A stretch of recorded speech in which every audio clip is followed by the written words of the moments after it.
toute société a ses héros sociaux. Ça peut être le notaire, le curé, la religieuse, ça dépend. Nous avons vu quels étaient nos héros au début de la colonie. L'explorateur, le navigateur, le géographe, le missionnaire, le coureur de bois. Mais il y en a un que nous avons oublié. C'est celui qui avait décidé de vivre dans la colonie, de s'habituer à vivre ici, c'est-à-dire l'habitant. Craignant les Iroquois, qui ont épousé la cause des Anglais établis le long de la côte atlantique, même la femme de l'habitant doit apprendre à tirer du mousquet et accomplir les tâches habituellement réservées aux hommes, tout en surveillant les enfants. Au XVIIe siècle et au XVIIIe siècle, le mot « habitant » est le seul employé pour désigner ceux qui avaient choisi de faire de la vallée du Saint-Laurent leur patrie.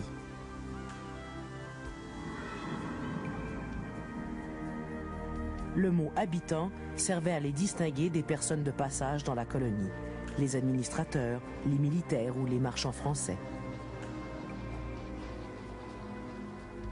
Un exemple, comme quoi ce mot-là était bien accepté et important, en 1645, il se forme une compagnie qui vient d'obtenir le monopole des fourrures, et elle s'appelle la Compagnie des habitants. L'usage du mot « habitant » se généralise. Ça désignait aussi les colons, même les seigneurs portaient le nom d'habitants.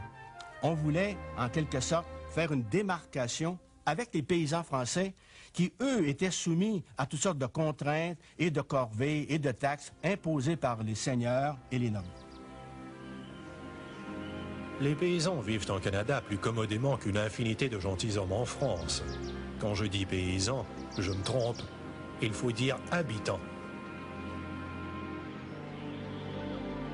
Une fois sa terre défrichée, sa maison construite, la famille bien établie, la vie des habitants d'ici devient plus vivable que celle de bon nombre de paysans français menacés par la famine et la guerre.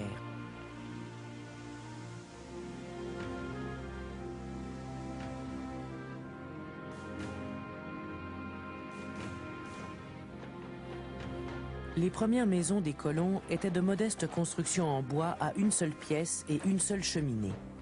Elles étaient faites de pièces de bois horizontales, le pièce sur pièce, ou verticales, le colombage, et couvertes de paille ou de planches pour les plus cossus.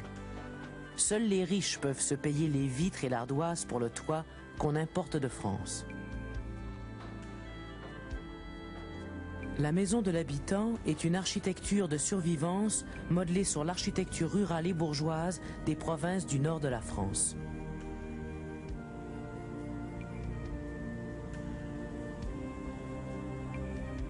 Si les dimanches et jours de fête, les habitants prenaient soin de porter de très beaux habits, durant la semaine, ils adoptaient un costume qui répondait beaucoup mieux aux besoins que le costume français.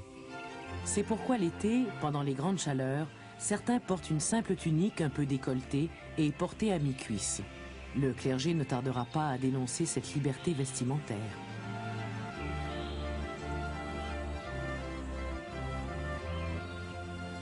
Et pour la saison hivernale, on va emprunter aux Amérindiens des vêtements qui répondent beaucoup mieux à la rigueur du climat.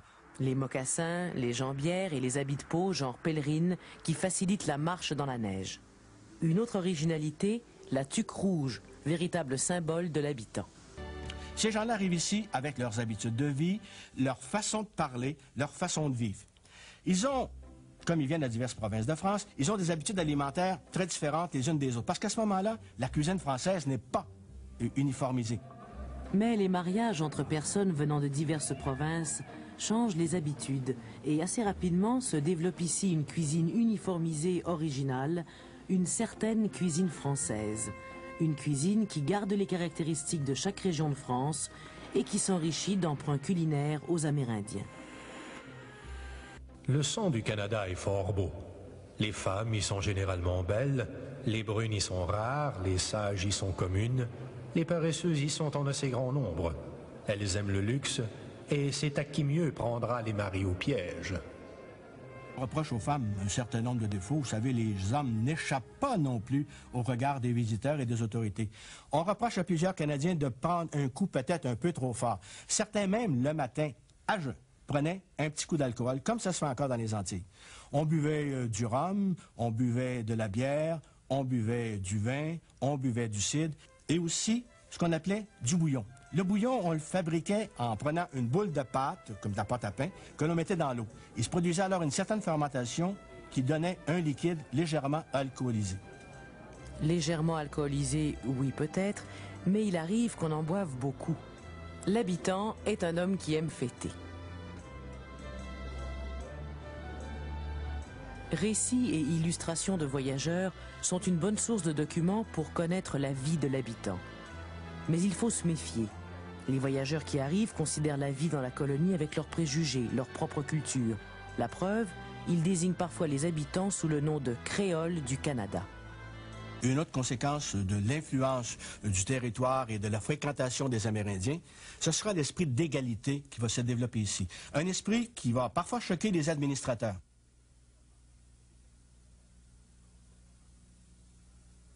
Contrairement à la croyance des Européens, la terre ne nous appartenait pas, nous appartenions à la terre. L'Autochtone appartenait à la terre. La terre le faisait vivre, la terre le nourrissait, la terre lui donnait tout, donc elle était comme une mère nourricière. Et c'est une métaphore que la plupart des gens ne comprennent pas encore aujourd'hui. Les Indiens considèrent la terre comme leur mère. C'est pas une imbécilité, c'est une métaphore bien sûr, mais une métaphore véridique. La terre nourrit le cultivateur, encore d'autant plus celui qui vit comme cueilleur. Il y a eu des Blancs qui ont fréquenté des habitats amérindiens, les coureurs de bois par exemple. Les Amérindiens faisaient preuve, comme vous le savez peut-être, d'une très grande hospitalité et donnaient assez facilement l'accès de leurs femmes à ces visiteurs qui étaient les coureurs de bois et qui ne se gênaient pas pour en profiter. Donc il est certain que ces coureurs de bois ont laissé quelques gènes parmi les communautés amérindiennes. La propriété n'existant pas, c'était absolu sur toute la ligne. C'était sur les êtres comme sur les objets. Et comme tout était en partage, lorsque j'ai quelque chose à manger, je dois le partager avec tous ceux qui vivent avec moi, mais à condition qu'il y ait réciprocité. Si vous avez quelque objection à me donner de quoi manger, bien sûr que j'aurai objection à vous en donner aussi. Je m'y suis baigné. Depuis l'aurore du jour je l'attends, celle que j'aime, que mon cœur aime. Depuis l'aurore du jour je l'attends, celle que mon cœur aime tant. Il y aura des procès entre parents et enfants, ceux-ci réclamant le droit de parler d'égal à égal. Cet esprit d'égalité colore aussi les relations entre le censitaire, l'habitant et son seigneur.